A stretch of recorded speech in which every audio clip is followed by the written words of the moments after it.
Hi, I'm Mike Siegler, General Manager of Ecessa, and you probably have heard me before. We've done a lot of these webinars. We've had a lot of positive feedback from existing customers and new customers who thank us for being out there and talking about those relevant issues that are occurring every day. Today's agenda, we're going to be talking about those 2020 top challenges. If there weren't enough weird things happening in 2020, we have to continue to worry about security, our business, and how do we keep our customers happy, satisfied, and going in the right direction. That is growth. We're also going to talk about how network technologies can help address a lot of these issues. You've seen a lot of noise about security, both cloud-based and premises-based, both physical security, if we're talking about access control and cameras, but more importantly about cybersecurity and making sure that your environment is rock solid and hack-proof. We'll also be talking about impending cultural shifts, both in employee base and customer base, and a lot of times those are the same. And we get some of our best feedback from our customers, a lot of our best feedback from our employees. So we'll be talking about that as well. And as always, we welcome questions, both on chat feature as well as live. So feel free to engage. So let's talk about those top challenges of 2020. Right at the top of the page, we talk about besides COVID. If it weren't for a global pandemic, we might have an interesting year, but this has been extraordinary to say the least.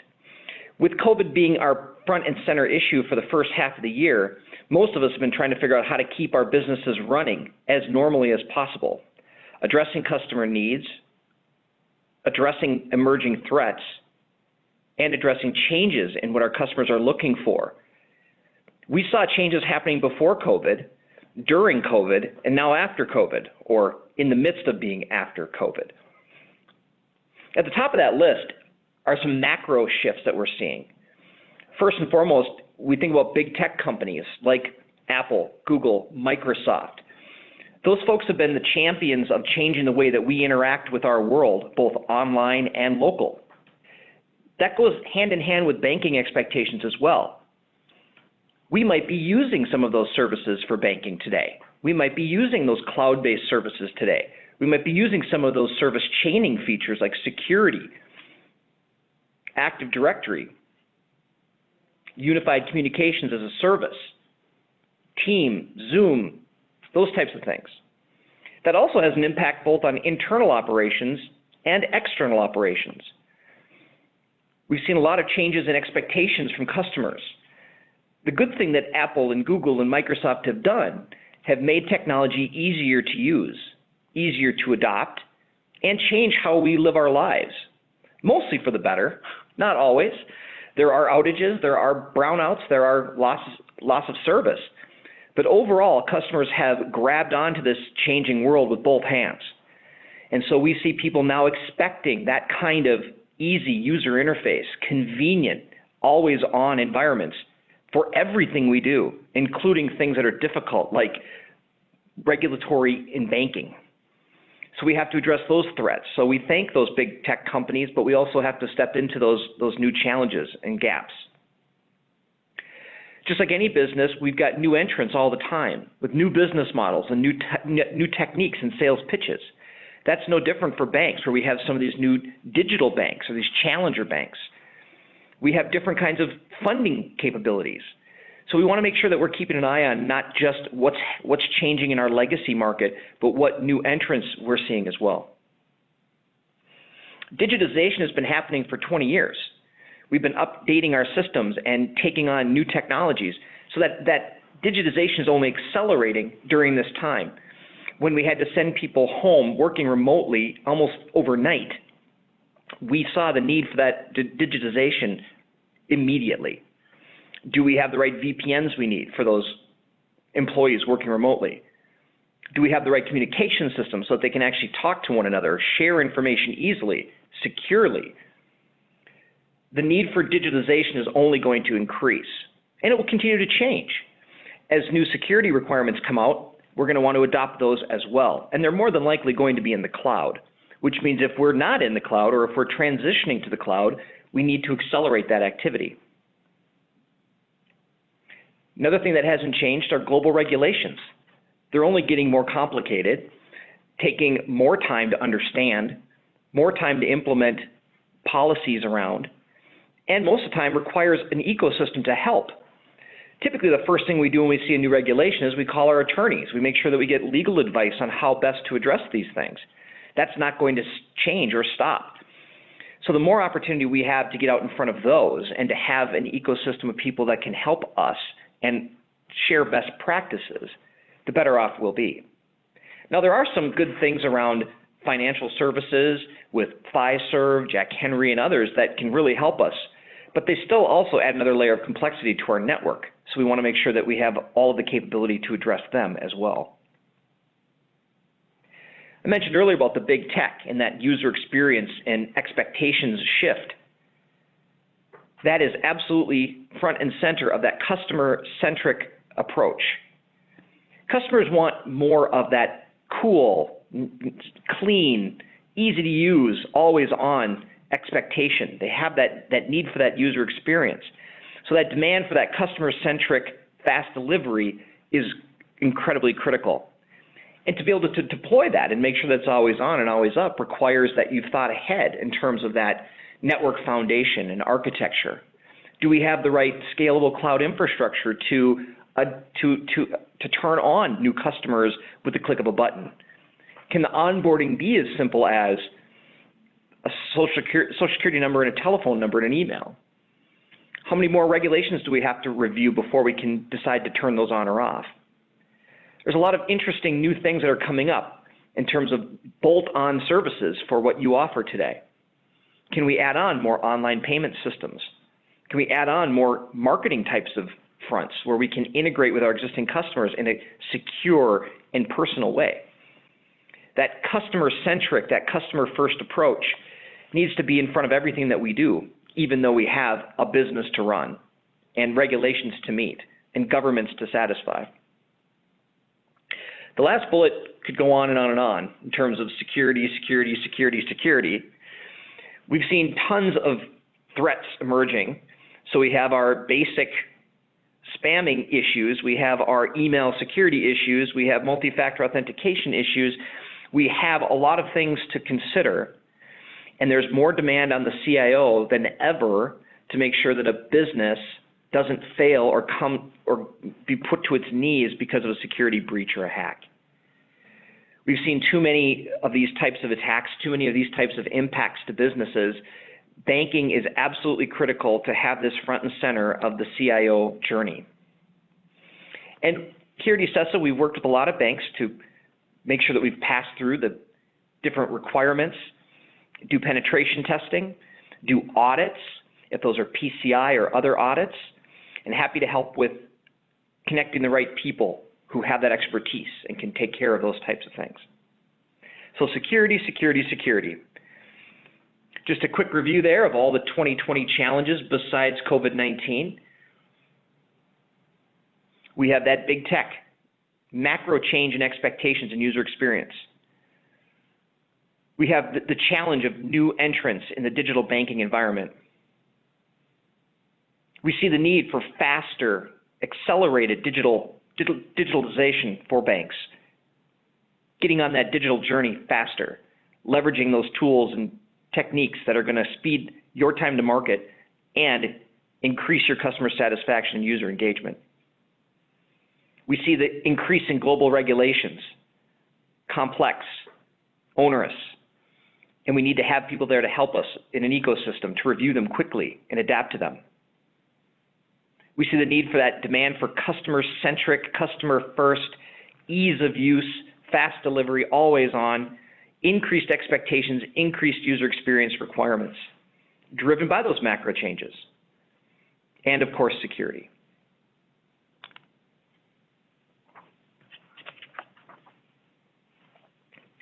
Let's talk a little bit more about that shift to digital customer-centric service. Today, that's a norm.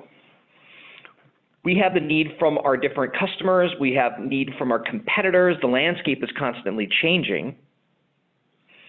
Those customers require that they're always on, never down. When's the last time you logged into your phone app, went to check out your bank account and it said, check back later, unavailable? That's infuriating. That's unacceptable. Now, from a banking IT perspective, hey, this happens. There's no way that we could be 100% up. I agree. There's always going to be a situation where you need to do maintenance, you need to do patches, you need to do upgrades. But the challenge is that customers don't see that. Customers don't appreciate that. They want always on, always up, always available. Feature rich, cool, easy to use. So our challenge is maintaining our network and providing something that's rock solid and secure, along with an environment that's never down and always available. And that challenge will continue to evolve. Now, there are best practices on how to handle that. We can use DevOps techniques. We can have live and passive networks. We can even have hybrid environments where there's a working space or a sandbox space in the cloud. Lots of opportunities to engage in further conversation, so reach out. Network problems are unacceptable. They've always been unacceptable, but what ends up happening is we don't think ahead very often as an organization. We don't think ahead in terms of budgeting. It's like buying insurance. We want to make sure that we buy the appropriate amount of insurance early before something bad happens. Most of our energy is focused on cybersecurity or security threats. We're not always thinking about network infrastructure, having multiple carriers, having high availability, having a redundant environment, having a disaster recovery plan, having a cloud environment that we can recover in hours or minutes instead of days or weeks. So continue to think about how to foresee network problems. It's a matter of when, not if, those things will happen. We're all resource constrained. One of the things that we find at Ecessa is that customers who need a little bit of extra IT help enjoy working with us. We can add on to your service by adding those extra smart hands to help you design, deploy, configure, maintain, optimize, and even to learn these new technologies that we have to deploy quickly. So don't go at it alone. There's definitely an ecosystem out there of partners who can help you. We particularly like to focus on smaller banks and credit unions and community-centric organizations because, again, they're like us, Midwest, approachable, friendly, and we want to be able to help you out. Give us a call.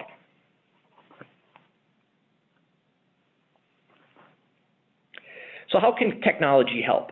Sometimes technology is the problem. If we look at our recent Microsoft outage the other day, this was because they did a patch, right? So technology is there to help. We want to keep it up and running. Well, guess what? Sometimes we can have a misstep and things can go badly. We can't mitigate all of those issues, but we can mitigate some that we know of today. First and foremost, if you haven't thought about your WAN connections, your internet connections, your network infrastructure, now's the time. More than likely, you as an organization have already considered moving to the cloud, either partially or completely, in eliminating some of those on-premise-based servers or services or applications, in adopting more cloud-based solutions. This is industry-wide, and this transition is only accelerating. In banking, a lot of times we find people are more hesitant and more slowly to adopt new technologies because of those regulations and requirements by the government. They also aren't driven by the need for that rapid new customer feature.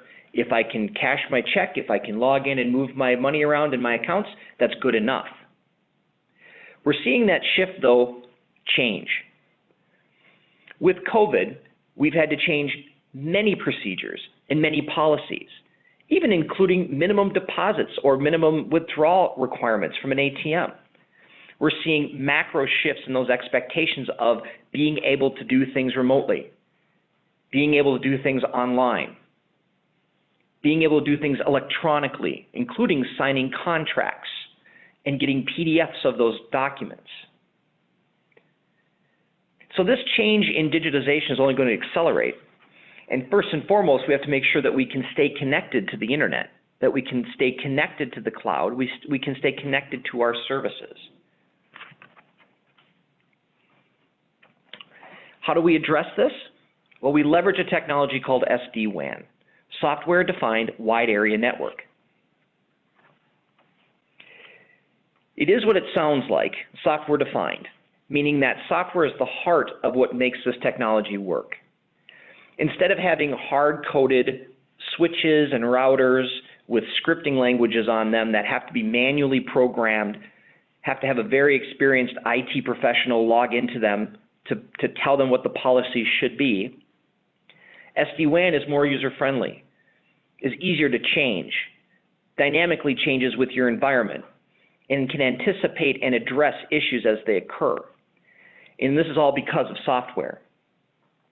With SD-WAN, you can deploy a solution at your headquarters, at your data center, at your remote branch offices, even at your ATM machines, and even at people's homes to make sure that you have a never-down secure connection between your different locations, between your employees and your customers. SD-WAN is part of that hardening of your network infrastructure that we talked about, that insurance policy that you buy ahead of time. How do you avoid a fiber outage? How do you avoid network downtime? By deploying an SD-WAN-like solution today in your environment now, so that when bad things happen, that fiber cut, that internet brownout by CenturyLink or AT&T or T-Mobile or by Comcast, which happens all the time, you're ready, you're prepared, and your network is hardened so that you can avoid that outage and push your traffic to a truly good connection. We see this in banking as part of that redundancy or disaster recovery approach. Not only are people looking to provide training and provide capabilities to remote offices, they also need to make sure that they're meeting the requirements of the federal government around disaster recovery and redundancy. So SD-WAN helps to harden that network. It also adds a lot of value to that traffic that's traversing your network. Specifically, we find that people who are running those real-time applications, think of it as remote desktops or Citrix sessions, voice calls, video calls, Zoom or Teams or WebEx, or just good old teleconference over VoIP. All of these real-time services require that there's low latency, dedicated connections between locations. SD-WAN provides that. It also helps to harden that connection to the cloud. When you have a Microsoft Azure cloud instance that you're running some applications on, you're able to spin up an SD-WAN instance in the cloud to tie that cloud instance directly to your data center over multiple internet connections. That's like having multiple routes from point A to point B. So even if there's a bad accident on one freeway, you can get around to another location. We provide that never down capability with the same IP failover in the cloud. And most important for banking is that regulation, that compliance. You need to make sure that those are meeting the requirements of your board of directors and all of your regulatory bodies. We frequently have people turn on our firewall features to make sure that they're PCI compliant, that you're turning off ports, that you're locking down your environment. So another key aspect of SD-WAN and working with an SD-WAN company that knows your network is that support, and having that additional staff and capabilities and smart hands to log in at those late hours of the night when you need help, to address those trouble tickets, and to fix those bugs when you find them. We're here to help.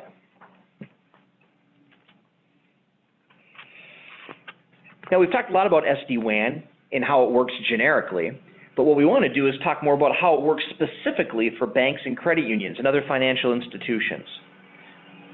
Like I said before, one of those things that has been most important is around disaster recovery and making sure that we're meeting the requirements set forward by the government and by the Federal Reserve banks. One of our customers, Stearns Bank, based here in Minnesota, had this exact issue. They were trying to create a backup system, a recovery system at a different location, and because they're in rural Minnesota, they had connectivity limitations and issues.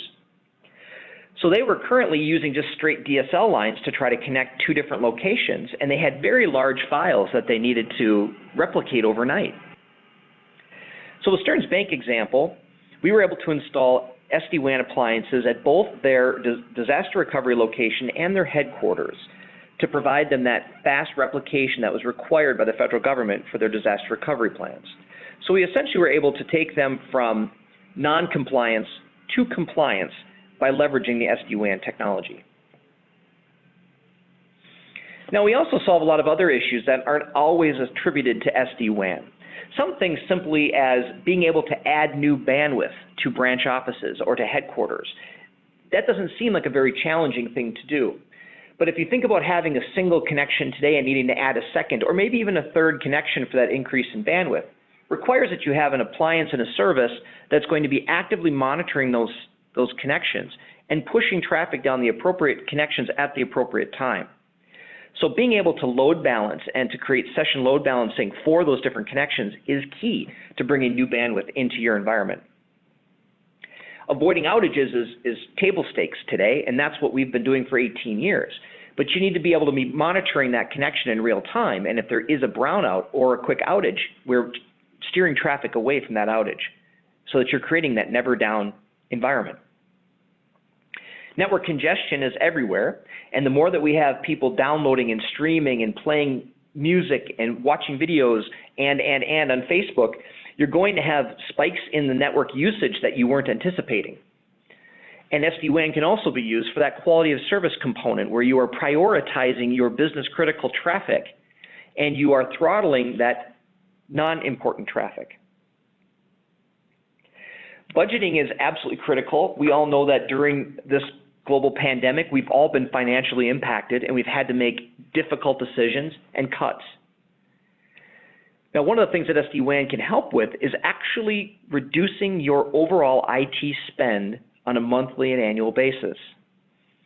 We're able to do that by replacing expensive private connections that are provided by these carriers, a lot of times it's MPLS or private layer 2, with commodity broadband and best effort cable internet from lots of different providers. Today you can get a fiber 1 gig circuit that's used across multiple businesses for as little as $300 a month, but that's not going to be private to you.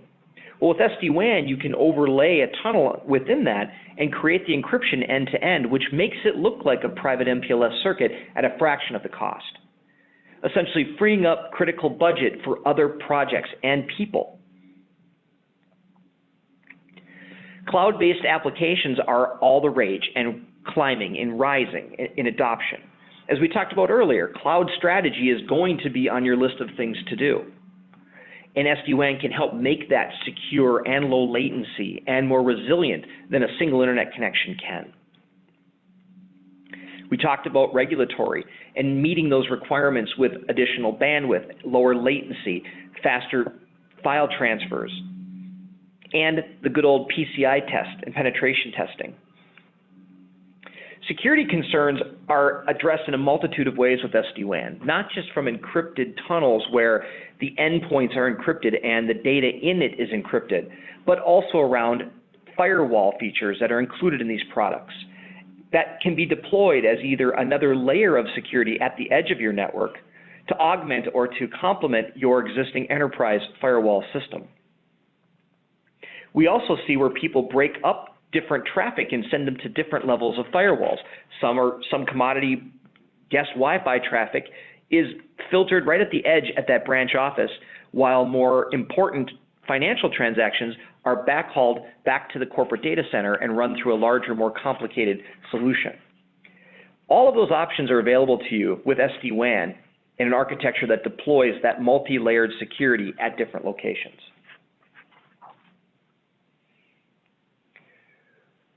Who are we? Who is Ecessa? Well, for those of you that have joined our webinars in the past, hopefully that's an easy question to answer. But Ecessa is an 18-year-old SD-WAN company based in Minneapolis, Minnesota.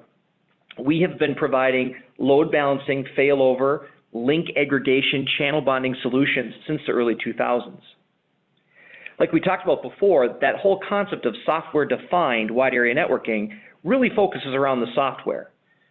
And here at Ecessa, we leverage a Linux-based solution which provides an unlimited growth opportunity for both you as a customer and us as a provider to bring new capabilities to you on a regular basis.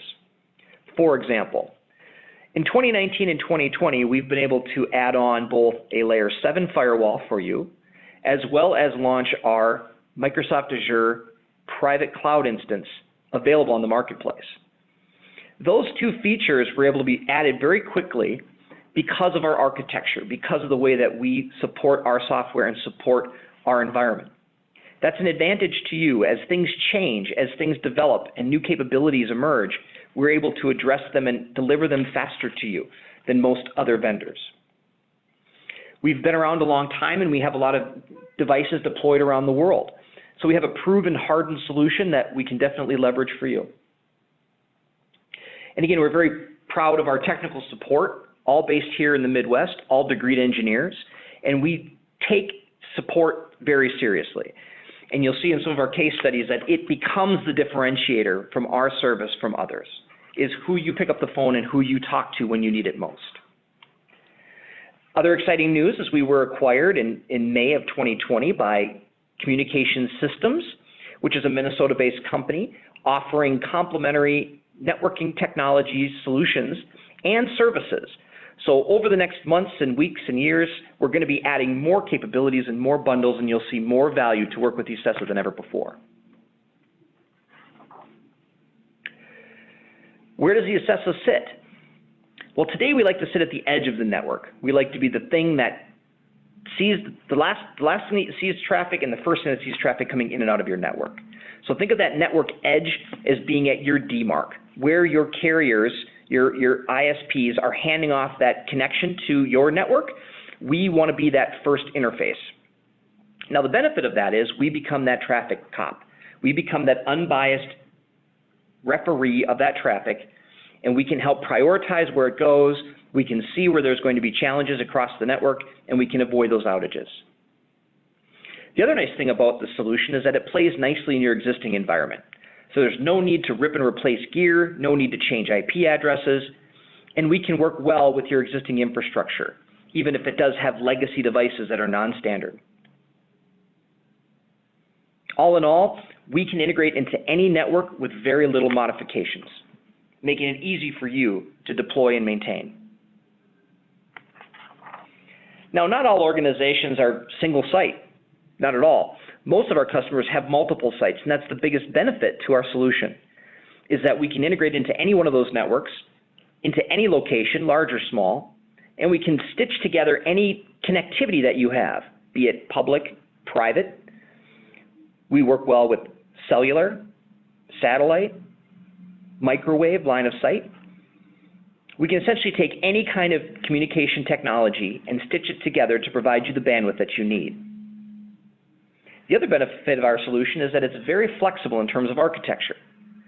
You'll see on this picture that we have some corporate headquarters locations. We have some environments where we've got a direct cloud off-ramp and some that we're backhauling. We can provide solutions for all of these configurations, including full mesh across your entire network. Now, what is the difference between Ecessa and other SD-WAN solutions? If you've been keeping an eye on this market, you know that SD-WAN is very popular and that just about everyone is claiming that they have it or support it. So what makes Ecessa different? Well, over that 18 years that I talked about earlier, we've been building that software stack differently. We started as a router and we built out all of our features. So the flexibility and the ease of deployment comes from having that router in our DNA. And we've built out that all-in-one stack where the data plane and the control plane reside on the same software instance, giving you complete self-contained, secure capabilities. We can deploy it anywhere. It isn't required to have some connectivity to the cloud or some subscription service turned on. We're not pushing your traffic to an Ecessa core. You essentially get to route from point A to point B of your network, which makes it secure, makes it low latency, and makes it defendable in terms of threats. We talked a little bit about the ease of deployment and not having to change IP addresses or not having to rip and replace any gear and being agnostic to any kind of technology and any kind of carrier. The technology is also scalable because of that architecture to well over 10 gigabits and 20 gigabits of throughput, meaning that you can support those 10 gig native interfaces that you have in your data center with an Ecessa SD-WAN solution today.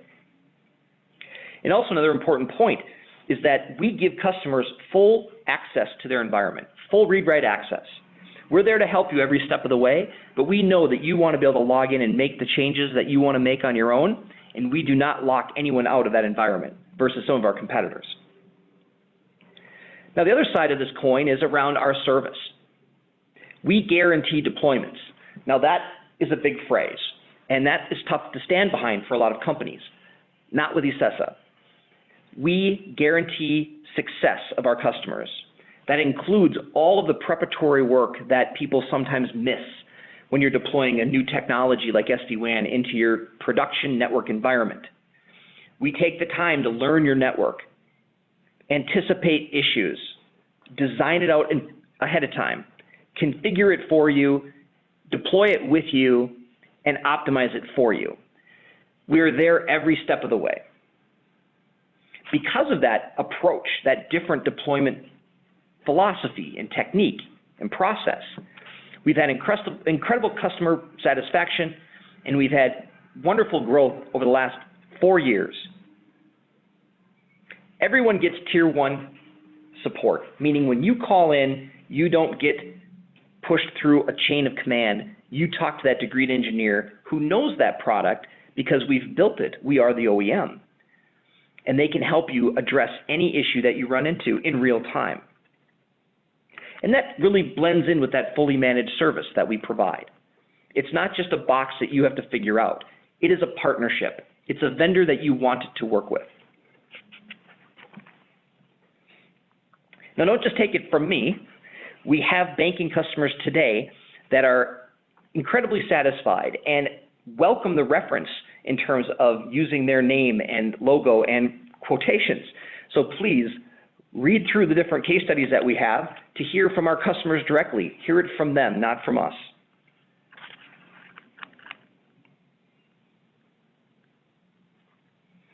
We also have case studies of friendly, satisfied customers that wanted us to be able to share their story because they have peers, they have other neighboring banks that are struggling with some of the same challenges. Points West Community Bank is a perfect example. They were stuck with an MPLS that they did not want, was too expensive, and it didn't give them the service and support that they needed. They needed something new. And so we were able to integrate in different connections from different providers with our solution while still maintaining the overall network, creating that secure, never down environment, and augmenting their existing infrastructure. And again, positive quotes from a customer are incredibly important this day and age where you don't know who to trust or who to turn to for these new types of technologies.